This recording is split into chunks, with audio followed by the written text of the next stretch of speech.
إلى أن قال رحمه الله قال صاحب المنازل فصل. وأما التوحيد الثالث فهو توحيد اختصه الحق لنفسه إلى آخر كلامه. وحقيقة قول هؤلاء الاتحاد والحلول الخاص من جنس قول النصارى في المسيح، وهو أن يكون الموحد هو الموحد ولا يوحد الله إلا الله، وكل من جعل غير الله يوحد الله فهو جاحد عندهم، كما قال ما وحد الواحد من واحد أي من واحد غير، فكل من وحده جاحد، فإنه على قوله هو الموحد والموحد، ولهذا قال هو توحيد اختصه الحق لنفسه. فيقال أما توحيد الحق نفسه بنفسه، وهو علمه بنفسه وكلامه الذي يخبر به عن نفسه، كقوله تعالى شهد الله أنه لا إله إلا هو، وقوله إنني أنا الله لا إله إلا أنا فاعبدون، فذاك صفة قائمة به كما تقوم به سائر صفاته من حياته وقدرته وغير ذلك، وذلك لا يفارق صفات الرب وينتقل إلى غيره أصلا كسائر صفاته، بل صفات المخلوق لا تفارق ذاته ولا تنتقل إلى غيره، فكيف بصفات الخالق؟ ولكنه سبحانه ينزل على أنبيائه من علمه وكلامه ما أنزل، كما أنزل القرآن وهو كلامه على خاتم الرسل. وقد قال تعالى شهد الله أنه لا إله إلا هو والملائكة وأولو العلم قائما بالقسط، فهو سبحانه يشهد لنفسه بالوحدانية، والملائكة يشهدون وأولو العلم من عباده يشهدون، والشهادات متطابقة متوافقة. ومن هذا الباب قول القائل القلب بيت الرب، وما يذكرونه من الإسرائيليات من قوله ما وسعتني أرضي ولا سماعي ولكن وسعني قلب عبدي المؤمن التقي النقي اللين، فليس المراد أن الله نفسه يكون في قلب كل عبد، بل في القلب معرفته ومحبته وعبادته. وقد احتج بعضهم بقول النبي صلى الله عليه وسلم فإذا قال الإمام سمع الله لمن حمده فقولوا ربنا ولك الحمد، فإن الله قال على لسان النبي سمع الله لمن حمده، فيقال لهم النبي لم يرد ما أردتم من الحلول والاتحاد، ولكن أراد أن الله بلغ كل هذا الكلام على لسان رسوله وأخبركم أنه سمع دعاء من حمده فاحمدوه أنتم وقولوا ربنا ولك الحمد حتى يسمع الله دعاءكم، فإن الحمد قبل الدعاء سبب لاستجابة الدعاء وهذا أمر معروف. کہہ رہا کہ اب یہاں پہ توحید اور اتحاد و حلول کے بارے میں فرق کیا ہے. ایک تو توحید ہے اور جو حلولیہ اس کے بارے میں کیا فرق ہے. کہہ رہا الی ان قال صاحب المنازل، یعنی ابو اسماعیل الحروی نے کہا کہ واما التوحید الثالث فهو توحید اختصه الحق لنفسه الى آخر کلامه. تیسرا توحید کیا ہے جو توحید خاص ہے، وہ توحید اللہ تبارک تعالیٰ نے اپنے لیے خاص کیا ہے آخری کلام تک. وہ کہتا ہے حقیقت قول ہؤلاء الاتحاد والحلول الخاص، ان لوگوں کی جو قول کی حقیقت کیا ہے وہ ہے اتحاد، ایک ہونا، والاتحاد الخاص. اصل میں یہ ان کے قول کی حقیقت یہ ہے کہ حلولیہ جو ہے وہ خاص حلول ہونا ہے. من جنس قول، یہ اسی طرح ہے جیسے کہ نصارہ نے عیسیٰ علیہ السلام کے متعلق کہا ہے ان یکون الموحد هو الموحد، جو موحد ہوگا وہی موحد ہوگا، یعنی جو توحید بیان مانتا ہے وہی جو ہے موحد ہے، جس کی جو ہے جس کو ایک مانا جاتا ہے، ماننے والا اور جس کو ایک مانا جاتا ہے ایک ہی ہے، یعنی کہ اللہ اور جو ہے خالق ایک ہے، موحد اور موحد دونوں ایک ہی ہے. ولا یوحد اللہ الا اللہ، اور اللہ تبارک تعالیٰ کو کوئی ایک نہیں کر سکتا ہے سوائے اللہ کے.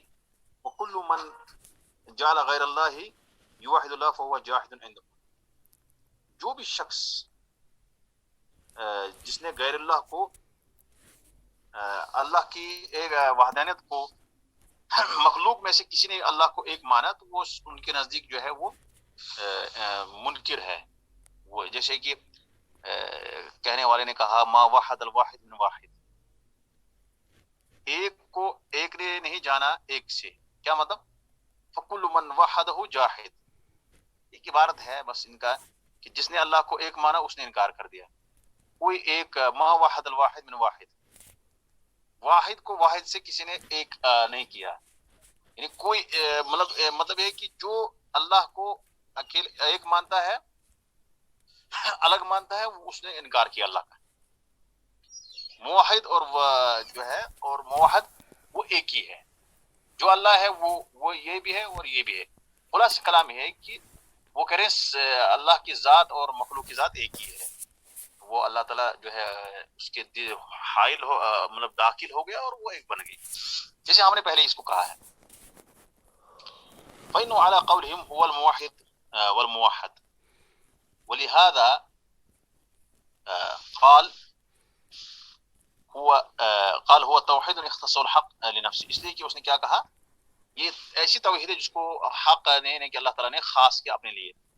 تو اب اس کا کیا جواب ہے؟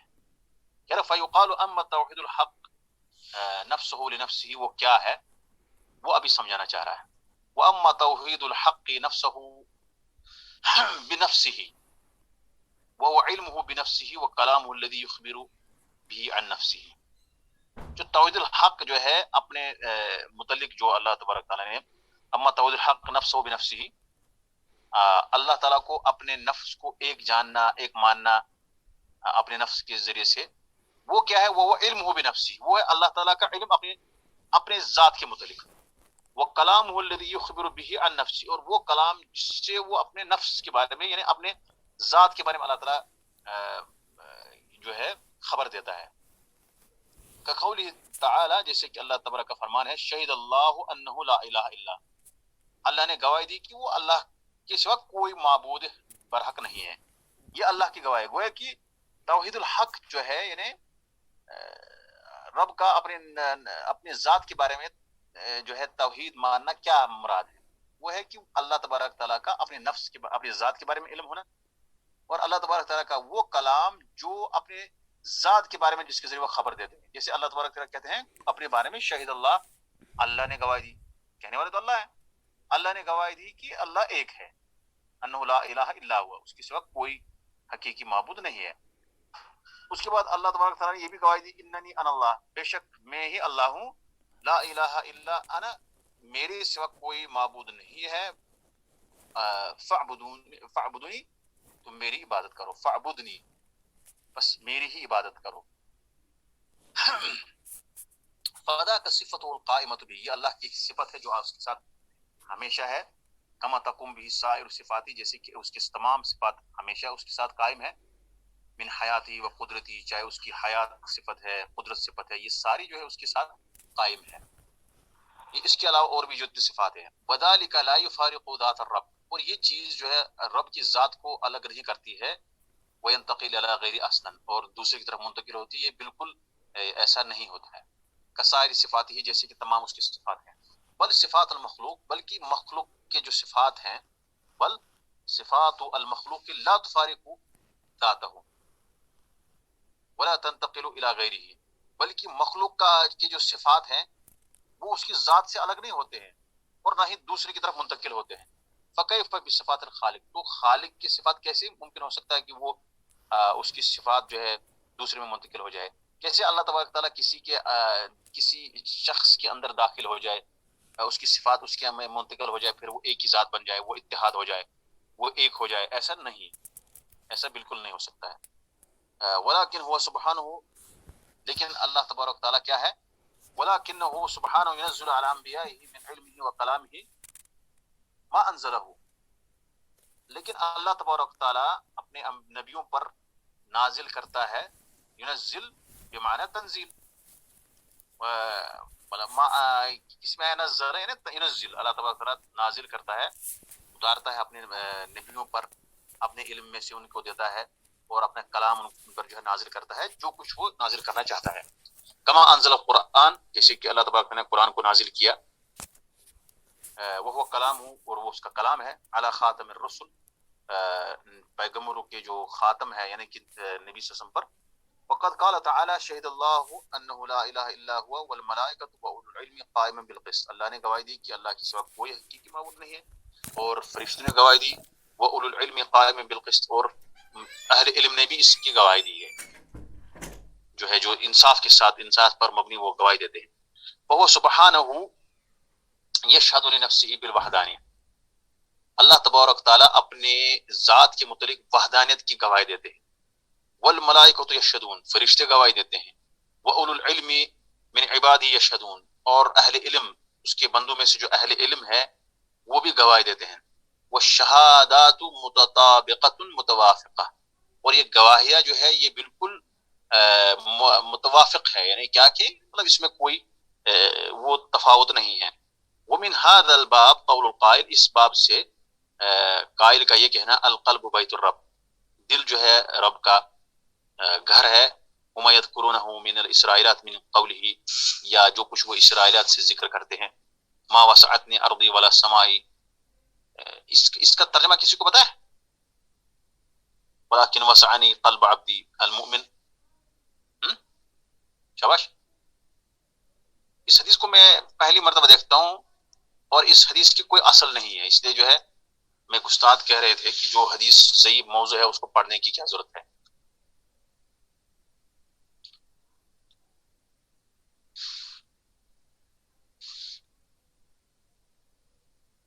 یعنی اللہ تبارک تعالیٰ کہتا ہے کہ ما وسعتنی ارضی ولا سمائی، میرے زمین اور آسمان نے مجھے جگہ نہیں دی ہے۔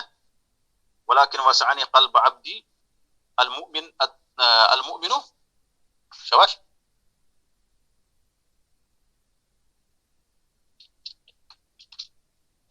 عبارت ہے آپ کے پاس؟ جی شیخ، جی ہاں۔ آپ پڑھے اس کو۔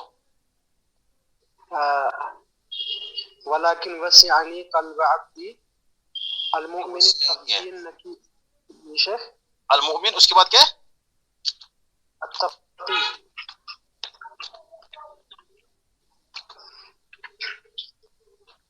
التقی۔ وہ حدیث ان من قوله ما وسعتني ارضي ولا سمائي ولكن وسعني قلب عبدي المؤمن التقي النقي، صح؟ اللین، یہ سارے الفاظ ہے، یہ کہنے کا مطلب ہے کہ اس سے یہ مراد نہیں ہے کہ اللہ تبارک تعالیٰ بندے کے دل میں ہوگا، اس سے یہ بالکل مراد نہیں۔ اس سے یہ حدیث استدلال کرتے ہیں، کہتے ہیں کہ اس کا مطلب یہ ہوا کہ کوئی مطلب کہیں مجھے وسعت نہیں ملی، زمین آسمان وہاں نہیں، بلکہ مجھے بندہ جو ہے، میرا جو بندے کا دل ہے وہ میرے لیے جو ہے جگہ بن گئی۔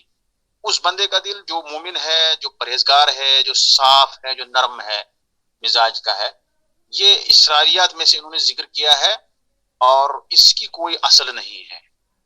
کشف الخفا میں اجدون نے کہا ہے کہ لا اصل لہ، اس کی کوئی اصل نہیں ہے۔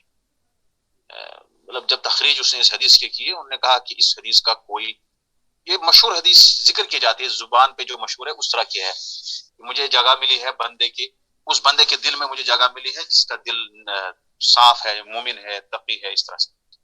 یہاں یہ مراد نہیں ہے، فلیس المراد ان اللہ نفسہ یکون فی قلب کل عبد، اس سے یہ مراد نہیں ہے کہ اللہ تبارک و تعالی ان اللہ نفسہ، اللہ کی ذات، نفس مراد نفس یعنی ذات، اللہ تبارک تعالیٰ کی ذات جو ہے ہر بندے کے دل میں ہوگی، اس سے یہ مراد نہیں۔ بل اب اس حدیث کی تھوڑی وضاحت کی ہے مطلب شیخ الاسلام ابن تیمیہ نے اس کو جو تھوڑا سا واضح کیا کہ بھائی اگر چلو مان لیتے اس حدیث کی کوئی مطلب کوئی اصل ہے، تو اس کا معنی یہ ہے فلیس المراد ان اللہ نفسہ یکون فی قلب کل عبد، اس کا یہ مطلب نہیں ہے کہ اللہ تبارک تعالیٰ کی ذات ہر بندے کے دل میں ہے، بل فی القلب معرفتہ و محبتہ و عبادتہ، بلکہ دل میں اللہ کی معرفت ہے، یعنی اللہ کی پہچان ہے، معرفت ہے، اور اس کی محبت ہے، اور اس کی عبادت ہے، یعنی دل میں اس سے مطلب وہ جو ہے، اس کا یہ مطلب نہیں کہ اللہ ہر بندے کے دل میں ہے۔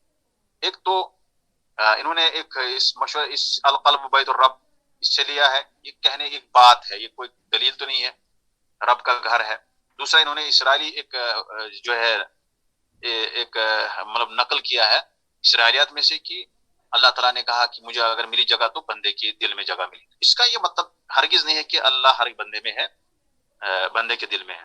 اور دوسری بات، سب سے پہلی بات یہ کہ اس حدیث کی کوئی اصل نہیں ہے، سرے سے ہی یہاں پہ دلیل استدلال کرنا یہ بالکل بیکار ہے، کیونکہ وہ ثابت ہی نہیں ہے. وقد احتج بعضهم بقول النبی صلی اللہ علیہ وسلم، بعض لوگوں نے نبی صلی اللہ علیہ وسلم کے اس فرمان سے حجت لیا ہے، حجت پکڑی ہے، دلیل استدلال کیا ہے. اذا قال الامام سمع اللہ لمن حمدہ فقولوا ربنا ولک الحمد. تو اس حدیث سے انہوں نے استدلال کیا ہے. کیا کیا کہ فإن اللہ قال علی لسان نبیہ، اللہ تبارک تعالیٰ نے اپنے نبی کے زبان پہ یہ کہا دیا کہ ولیکن فیقال لهم سمع اللہ لمن حمدہ، یعنی اللہ تعالیٰ نے سن لیا جس نے اس کی جو ہے حمد بیان کی. یعنی اللہ تعالیٰ قریب ہے، وہ اس نے استدلال کیا کہ اللہ تعالیٰ بندے کے دل میں ہے، وہ اللہ تعالیٰ سنتا ہے وہیں پر. اس کا جواب کیا ہوگا؟ یعنی انہوں نے اس حدیث سے استدلال کیا ہے کہ سمع اللہ لمن حمدہ، جب امام کہتا ہے یا مقتدی کہتا ہے، جب منفرد ہو، اللہ نے سن لی اس شخص کی بات جس نے اس کو حمد بیان کیا. اس سے کیا مراد ہے؟ اس سے استدلال کرتے ہیں کہ اللہ تبارک تعالیٰ جو ہے ہر بندے کے دل میں ہے. اس سے وہ اتحاد کی پر استدلال کرتے ہیں، حلول پر، جو عقیدہ حلول ہے، اتحاد ہے، اس پر جو ہے دلیل اس کو پکڑتے ہیں. فیقال لهم، ان سے کہا جائے گا، النبی صلی اللہ علیہ وسلم لم یرید ما اردتم من الحلول والاتحاد، نبی صلی اللہ علیہ وسلم نے وہ نہیں ارادہ کیا، یعنی وہ نہیں، ان کا یہ مقصد نہیں تھا. لم یرید، ان کا یہ مقصد نہیں تھا، ارادہ مطلب ان کا یہ مقصد نہیں تھا جو تم نے حلول اور اتحاد سے مراد دیے، وہ نبی صلی اللہ علیہ وسلم نے مراد نہیں لیا جو آپ نے مراد دی حلول اور اتحاد. ولیکن اراد ان اللہ بلغکم هذا الکلام علی لسان رسولی، لیکن نبی صلی اللہ علیہ وسلم نے یہ، نبی صلی اللہ علیہ وسلم کی یہ مراد تھی، ارادہ یعنی چاہا، ارادہ کیا، یعنی کہ نبی صلی اللہ علیہ وسلم کی یہ مراد تھی کہ اللہ تبارک تعالیٰ نے تم کو پہنچایا یہ کلام علی لسان رسولی، اپنے رسول کی زبان پر، یعنی اپنے رسول کی زبان کے ذریعے آپ تک اللہ تعالیٰ نے یہ پہنچا دیا. سمع اللہ لمن حمدہ، کہ جب کوئی آدمی اذا قال الامام سمع اللہ لمن حمدہ فقولوا فإن اللہ قال علی لسان نبیہ سمع اللہ لمن حمدہ. یہاں پر ان کا جواب یہ ہوگا کہ یہاں وہ مراد نہیں جو تم نے اتحاد اور حلول سے مراد دیا، بلکہ یہاں مراد ہے کہ اراد ان اللہ بلغکم هذا الکلام علی لسان رسولہ، آپ اللہ تعالیٰ نے آپ کو پہنچایا یہ کلام نبی صلی اللہ علیہ وسلم کی زبان پر. واخبرکم انہ سمع دعاء من حمدہ فاحمدوہ انتم، اور آپ کو خبر دیا کہ اس نے اس شخص کی دعا کو سن لیا جس نے اس کی حمد بیان کی. فاحمدوہ انتم، بس آپ جو ہے اس کی حمد بیان کرو. وقولوا، اور کہو، ربنا ولک الحمد، اے اللہ تمہارے حمد ہے، حتی یسمع اللہ دعاءکم، یہاں تک کہ اللہ تبارک تعالیٰ تمہاری دعا کو سن لے. فإن الحمد قبل الدعاء سبب لاستجابت الدعاء، اس لیے کہ حمد دعا سے پہلے دعا قبول ہونے کا سبب ہے، یعنی پہلے حمد بیان کرنا دعا سے پہلے یہ قبولیت کا، اجابت کا سبب ہے. وهذا امر معروف، اور یہ معروف معاملہ ہے، اس میں کوئی شک نہیں. یہاں تک یہ معاملہ انہوں نے حدیث سے بھی اور اسی طرح سے اسرائیلیات سے بھی کوشش کی استدلال کرنے کی کہ حلول جو ہے، اتحاد، یہ عقیدہ درست ہے، اور جس کو وہ توحید الحق یا توحید خاصۃ الخاصہ کہتے ہیں کہ اللہ اور بندے کی ذات ایک ہو گئی. جب انسان جو ہے واصل تک پہنچ جاتا ہے، آخری حد تک پہنچ جاتا ہے، جس حد میں وہ اس کی عبادات اس سے ساقط ہو جاتے ہیں اور تکلیف جو ہے ساقط ہو جاتی ہے، وہ مکلف نہیں رہتا ہے. اس پر جو ہے رد انہوں نے کیا کہ ایسا یا مراد نہیں جو تم سمجھ رہے ہو، اور اثر بھی صحیح نہیں ہے. تو یہاں تک جو ہے اختلاف کا یہ جو صوفیوں کو جو مطلب جو تقسیم کی تھی انہوں نے توحید کی تین، اس پر ان پر جو رد یہاں پر ختم ہو گیا، ان پر رد یہاں تک ختم ہو گیا. اب ثم ذکر الشیخ قدس اللہ روحہ فی هذا الرد ما ذمہ اللہ فی کتابہ من اختلاف الیہود والنصارى. اب یہاں ایک اور معاملہ شروع ہو گیا کہ اختلاف جو ہوتا ہے اللہ کی کتاب میں، وہ اس کی کیا وجہ ہوتی ہے، وہ کتنے اقسام ہے اس کی. جو قرآن نے جو اختلاف ذکر کیا ہے کہ لوگوں کے اندر اختلاف ہوتا ہے، اس میں جو اختلاف کی کتنی قسمیں ہیں یہ بیان کر رہا ہے. اس کو پڑھیے آپ. ثم ذكر الشيخ قدس الله روحه في هذا الرد ما ذمه الله في كتابه من اختلاف اليهود والنصارى فقال والاختلاف في كتاب الله على وجهين أحدهما أن يكون كله مذموما كقوله تعالى وإن الذين اختلفوا في الكتاب لفي شقاق والثاني أن يكون بعضهم على الحق وبعضهم على الباطل كقوله تعالى تلك الرسل فضلنا بعضهم على بعض إلى قوله ولكن اختلفوا فمنهم من آمن ومنهم من كفر ولو شاء الله ما اقتتلوا. ثم قال ومن هذا الباب أي الاختلاف المذموم قوله تعالى وقالت اليهود ليست النصارى على شيء وقالت النصارى ليست اليهود على شيء. وقد روي عن ابن عباس رضي الله عنه قال اختصمت يهود المدينة ونصارى نجران عند النبي صلى الله عليه وسلم فقالت اليهود ليست النصارى على شيء ولا يدخل الجنة إلا من كان يهوديا وكفروا بالإنجيل وعيسى وقالت النصارى ليست اليهود على شيء ولا يدخل الجنة إلا من كان نصرانيا وكفروا بالتوراة وموسى فأنزل الله هذه الآية والتي قبلها واختلاف أهل البدع هو من هذا النمط كالخارجي يقول ليس الشيعي من هذا النمط شكرا. كالخارجي يقول ليس الشيعي على شيء والشيعي يقول ليس الخارجي على شيء والقدري النافي يقول ليس المثبت على شيء والقدري الجبري يقول ليس النافي على شيء والوعيدية يقولون ليس المرجئة على شيء والمرجئة تقول ليس الوعيدية على شيء والكلابية يقول ليس الكرامية على شيء والكرامي يقول ليس الكلابي على شيء والأشعري يقول ليس السالمي على شيء والسالمي يقول ليس الأشعري على شيء. وصنف السالمي كأبي علي الأهوازي كتابا في مثالب الأشعري وصنف الأشعري كابن أساكر كتابا يناقض ذلك من كل وجه وذكر في مثالب السالمية وكذلك أهل المذهب الأربعة لا سيما وكثير منهم قد تلبس بعض المقالات الأصولية وخلط هذا به. دیکھو خلاصہ کلام اس کا یہاں پر یہ ہے کہ یہ کہہ رہا ہے کہ کتاب میں جو اختلاف ہے وہ دو قسم کا ہے. اللہ تبارک تعالیٰ نے قرآن میں جو یہ لوگوں کا اختلاف ذکر کیا وہ کہہ رہا ہے کہ وہ دو قسم کا ہے. الاختلاف جو ہے ما ذمہ اللہ فی کتابہ من اختلاف الیہود والنصارى کہ جو اللہ تبارک تعالیٰ نے یہود و نصارہ کی جو اختلاف کو مذمت کی ہے اس کا جو ہے یہاں پر بتا رہا ہے کہ یہود و نصارہ کا جو اختلاف تھا اس کی کیا نوعیت تھی. یہاں اس کا ذکر کر رہا ہے. ابھی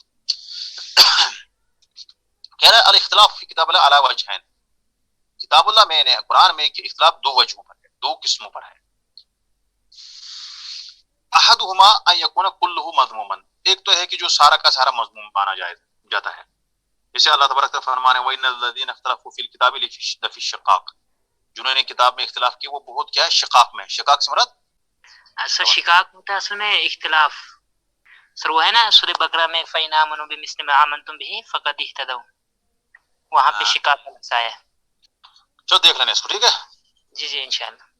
والثاني ان يكون بعضهم على الحق وبعضهم على الباطل بعض حق پر ہیں بعض باطل پر. اختلاف کی دو قسم دوسری قسم ہے اور اس کا اللہ تبارک نے فرمایا تلک الرسل فضلنا بعضهم على بعض. پھر وہاں الى قول ولكن اختلفوا فمنهم من آمن ومنهم من كفر کچھ نے ایمان لایا کچھ نے انکار کر دیا.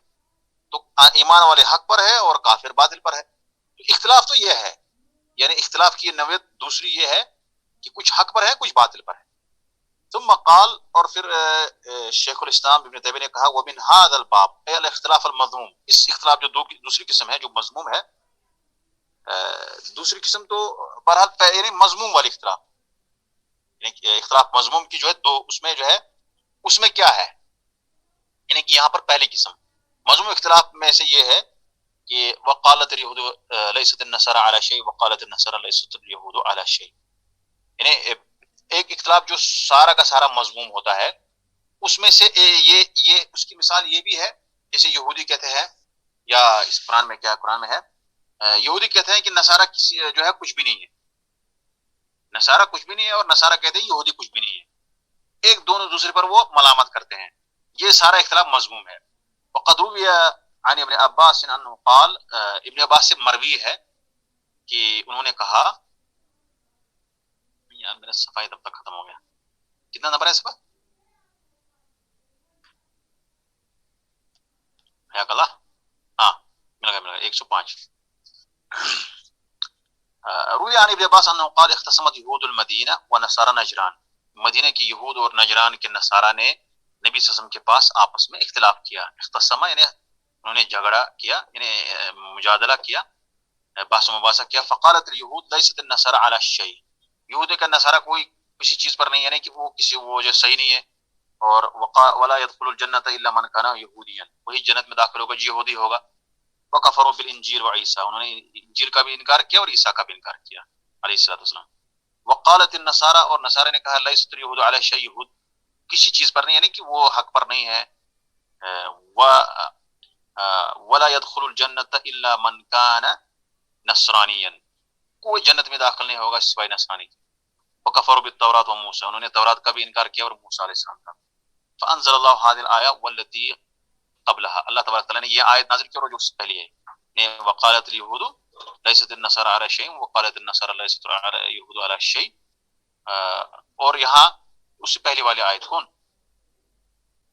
سب سے پہلے مجھے اس اثر کا جو سبب اختلاف ہے، یہ جو ہے زاد المسیر کس کی ہے؟ ابن الجوزی کی، صح؟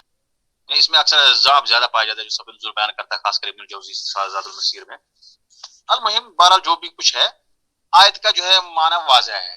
اس میں سبب نزول چاہے یہ صحیح ہو یا نہیں ہو، اس کی سند، یہ آیت کا معنی واضح ہے. یہودی نے کہا کہ یہ حق پر نہیں ہے اور نصارہ نے کہا یہ حق پر نہیں ہے. اصل میں ہمارا وجہ شاید وہی ہے کہ آپ آیت کو اصطلاح لے کر کہیں گے کہ وقالت اليہود لیست النصارى علی شیء وقالت النصارى لیست اليہود علی شیء. یہ اختلاف مضموم کی مثال ہے. ایک اختلاف مضموم جو سارا کا سارا مضموم ہوتا ہے، وہ اس کی یہ مثال ہے. اور اسی طرح سے ایک ہوتا ہے حق، ایک ہوتا ہے باطل. دوسرا اختلاف وہ ہے کچھ حق پر ہے کچھ باطل پر ہے. لیکن یہاں اس قسم میں جو ہے یہ کہہ رہا ہے مؤلف اختلاف اہل البدع هو من هذا النمط، وہ اسی قسم میں سے ہے، اس مطلب قسم میں سے ہے. نمط ہوتا ہے قسم، یعنی یا اس طریقے پہ اس اعتبار سے جو ہے اہل بدع کا اختلاف ہے. جیسے خارجی کہتا ہے لیس الشیعہ علی شیء، خارجی شیعہ کو ملامت کرتا ہے کہ شیعہ جو ہے وہ حق پر نہیں ہے. شیعہ کہتا ہے لیس الخارجی علی شیء، خارجی حق پر نہیں ہے. قدری النافی جو تقدیر کا انکار کرنے والا، وہ کہتا ہے لیس المثبت علی شیء، تقدیر کو ثابت کرنے والا وہ جو حق پر نہیں ہے. والقدری الجبری یقول لیس النافی علی شیء، قدری جبری کہتا ہے، قدری اور جو جبری ہوتا ہے کہتا ہے بندہ مجبور ہے، وہ کہتا ہے کہ جو ہے جبر کا انکار کرنے والا وہ کسی پر وہ جو ہے حق پر نہیں ہے. والوعیدیہ یقولون لیس المرجع علی شیء، وعیدیہ یعنی کہ معتزلہ خوارج جو نصوص وعد اور وعید کو ہی لیتے ہیں، وہ مطلب اس پر کہتے ہیں کہ کبیر گناہ جو ہے کرنے والا جہنمی ہے ہمیشہ، اس کو وعیدیہ کہتے ہیں. خاص کر مطلب اس کا اطلاق خوارج اور معتزلہ پر ہوتا ہے. یہ لوگ کہتے ہیں کہ لیس المرجع علی شیء، مرجع مطلب وہ حق پر نہیں ہے. مرجع تقول لیس الوعیدیہ علی ايش علی شیء. تو یہاں وہ کہہ رہے ہیں کہ وعیدہ جو ہے وہ بھی وہ حق پر نہیں ہے، کسی چیز پر نہیں ہے کہ حق پر نہیں ہے.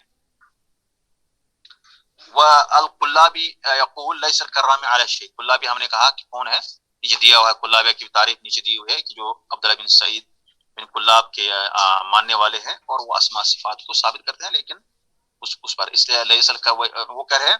والقلابی یقول لیس الکرام علی شیء، قلابی کہتے ہیں کہ قلابیہ کہتے ہیں کرامی جو ہے حق پر نہیں ہے. والکرامی یقول لیس القلابی علی شیء، جو کرامی ہوتا ہے وہ کہہ رہا ہے قلابی حق پر نہیں ہے. والاشعری یقول لیس السالمی علی شیء والسالمی یقول لیس الاشعری علی شیء. یہ واضح ہے، انشاءاللہ اس میں کوئی زیادہ ترجمہ کرنے کی ضرورت نہیں ہے. لیکن آپ کو اگر زیادہ دیکھنا ہے تو آپ قلابی کون ہے، کرامی کون ہے. کرامی جو اتباع جو ہے محمد بن کرام اس کے ماننے والے ہیں، وہ ان کو کرامی کہتے ہیں. قلابی کس کو کہتے ہیں نیچے دیا ہوا ہے. اور اشعری جو ہے ہم نے بتا دیا جو ابو الحسن اشعری کو ماننے والے، لیکن اس وقت تک جب وہ اشعری مذہب پر تھا، جب وہ رجوع کیا اس وقت جو ہے وہ 7 صفات کا جو ہے 7 جو ہے صفات کو مانتے ہیں اور باقی میں تعویل کرتے ہیں اشعری. وہ کہتا ہے کہ سالمی جو ہے وہ کسی حق پر نہیں ہے. سالمی کون ہے؟ آپ نیچے دیا ہوا ہے، محمد بن سالم کے ماننے والے ہیں، اور ان کے اندر کیا ہے وہ نیچے دیا ہوا ہے. بہرحال اس کی زیادہ ضرورت نہیں ہے، یہ ایک عقیدے میں آپ پڑھ لیں گے. لیکن یہاں پر جو وجہ شاید ہے کہ ہر اہل بدعت جو ہے آپس میں ایک دوسرے کو ملامت کرتے ہیں. وہ کہہ رہا ہے کہ یہ خارجی کہہ رہا ہے کہ رابضی حق پر نہیں ہے، رابضی کہہ رہا ہے خارجی حق پر نہیں ہے. وہ وحیدیہ کہہ رہے ہیں کہ یہ بھائی یہ حق پر نہیں ہے، وہ کہہ رہے ہیں مرجیہ کہتے ہیں وحیدیہ حق پر نہیں ہے. یہ اہل بدعت کا جو اختلاف ہے یہ سارا مذموم ہے. یہ اس میں یہ اس قسم میں سے ہے، مذموم والے اختلاف میں سے ہے. کہہ رہا وصنف السالمی، سالمی جو ہے جو تھا اس نے ایک کتاب لکھی، انہوں نے ایک کتاب لکھی جیسے کہ ابو علی الاحوازی ایک کتاب لکھی اس نے فی مطالب الاشعری، اشعری کے جو عیوب ہے، مطالب ہوتا ہے عیوب، ان کے نقائص. اس نے کتاب لکھی، اس کا نام تھا مطالب الاشعری. میں اس نے جو ہے اس میں کیا لکھا، وصنف، یعنی اشعری کے عیوب کے بارے میں اس نے ایک کتاب لکھی، اس کا نام تھا مطالب الاشعری. وصنف الاشعری ابن عساکر کتابا يناقض ذلك من كل وجه. پھر ابن عساکر جو ہے، جیسے کہ ابن عساکر نے کتاب لکھی تبیین کذب المفترا، اس میں مفتری لکھا، کذب المفتری فی من سوء. پھر ابن عساکر نے کتاب لکھی اس کے رد میں، کس کے رد میں؟ سالمی اس نے لکھا، ابو علی احوازی نے کتاب لکھی مطالب الاشعری. پھر اس کے رد میں جو ہے اشعری نے مطلب کتاب لکھی، جیسے ابن عساکر جو ہے وہ بھی اس میں مطلب اس مسلک پر تھے. کہہ رہے ہیں کہ حالانکہ ابن عساکر کی بہت ساری اچھی کتابیں ہیں، اس کی بہت سارے خدمات ہیں، بہت اہم کتاب ہے اس کی تاریخ دمشق جو ہے، اس کے اندر بہت ساری روایات ہیں سندوں کے ساتھ. بہت ساری روایات آپ کو ملیں گی جو اس میں ہے، دوسرے میں نہیں. بہت ساری روایات ہیں، آثار ہیں جو سند کے ساتھ اس نے ذکر کیا، جو ابن تاریخ دمشق میں بہت بڑی کتاب مانی جاتی ہے. شاید اس کی 50-52 جلد ہے، مجھے اس وقت یاد نہیں آ رہا ہے بالضبط. تو کہہ رہا ہے کہ اب اشعری نے کتاب لکھی جو ہے، ابو علی الاحوازی نے کتاب لکھی مطالب الاشعری کے بارے میں، اور ابن عساکر نے اس کی اپوزٹ میں کتاب لکھی جو بالکل اس کے مخالف تھی. اس میں اس نے سالمیہ کے جو عیوب ہے وذکر فیہ مطالب السالمیہ، سالمیہ کے عیوب ذکر کیا اس نے. وکذالک اہل المذاہب الاربعہ لا سیما، اسی طرح سے مذاہب اربعہ کے والے بھی جو ہے کبھی کبھار اس طرح سے کرتے ہیں، ایک دوسرے پر وہ کرتے ہیں، لوم کرتے ہیں اس طرح سے. لا سیما وکثیر منهم قد تلبس ببعض المقالات الاصولیہ، خاص طور سے جو کہ ان میں سے بہت سارے لوگ جو ہے انہوں نے تلبیس کیا، یا ان کو جو ہے اختلاط ہوا، خلط ملط ہوا ان بعض اصولی مقالات سے. جو ہے بہت سارے لوگوں نے لوگوں پر جو ہے تلبیس کیا. مذاہب اربعہ کے ماننے والوں میں سے بہت سارے ایسے لوگ ہیں جنہوں نے اصولی مقالات کی وجہ سے جو ہے تلبیس کیا، یعنی انہوں نے اصول میں لکھا، اصول میں انہوں نے مقالات کی کتابیں لکھی، اس کی وجہ سے تلبیس کیا لوگوں پر، لوگوں کو جو ہے خلط ملط کر دیا، لوگوں پر جو ہے تشکیک کر دی. وہ خلط ہادہ بہادہ، پھر جو ہے انہوں نے اختلاط خلط ملط کر دیا. خلاصہ کلام یہ ہے شارٹ میں کہ اہل بدعت جو ہے کون کون ہے، یہ ابھی تو یہاں پہ ہم تصدیق نہیں کریں گے، یہ ہم نہیں بتائیں گے کہ یہ اہل بدعت ہے وہی ہے. لیکن اب زیادہ بہترین مثال اس کی ہے کہ خارجی جو ہے وہ، یا آپ کہیں گے جو ہے وعیدیہ جو ہے وہ مخالفت کرتے ہیں، یا خارجی رابضی کی مخالفت کرتا ہے، رابضی خارجی کی مخالفت کرتا ہے. یہ ایک اتنا مثال آپ کے لیے کافی ہے کہ یہ جو اختلاف ہے یہ مذموم ہے، یہ سارا مذموم اختلاف مانا جائے گا. پھر مسلمان پر جو اہل سنت والجماعت اس پر کیا واجب ہے وہ آگے بتا رہا ہے کہ والواجب علی کل مسلم یشهد ان لا الہ الا اللہ وان محمد رسول اللہ ان یکون اصل قصده توحید اللہ بعبادتی وحدہ لا شریک له وطاعت رسولہ یدور. اس طرح سے آگے تک جو عبارت ہم آگے پڑھیں گے. یہاں پر میں ختم کرتا ہوں کیونکہ میں تھوڑا سا تھک بھی گیا ہوں. المہم یہاں تک آپ کو سمجھا تو بس شارٹ میں آپ کو اختلاف مضمون کیا ہے اور اختلاف جو ہے کی جو قسم ہے جو سارا کا سارا مضمون مانا جاتا ہے اس کو دیکھنا ہے. آگے توحید میں آتا ہے، ایک آتا ہے اختلاف تضاد ہوتا ہے، ایک اختلاف جو ہے تنوع ہوتا ہے، وہ اس کی ایک الگ نوعیت ہے. یہاں پر یہ کہہ رہا ہے کہ کتاب اللہ میں جو اختلاف جس کی طرف اشارہ کیا گیا ہے وہ جو ہے دو قسم کا اختلاف ہوتا ہے. ایک ہوتا ہے کہ اختلاف کرنے والا اور جس کے ساتھ اختلاف کیا جاتا ہے سب لوگ جو ہے وہ حق پر ہے ہی نہیں, سب مذموم مانا جاتا ہے. ایک ہوتا ہے دوسری قسم کا جو اختلاف ہے وہ ہے بعض جو ہے حق ہے بعض باطل, یعنی بعض حق پر ہے بعض باطل پر ہے.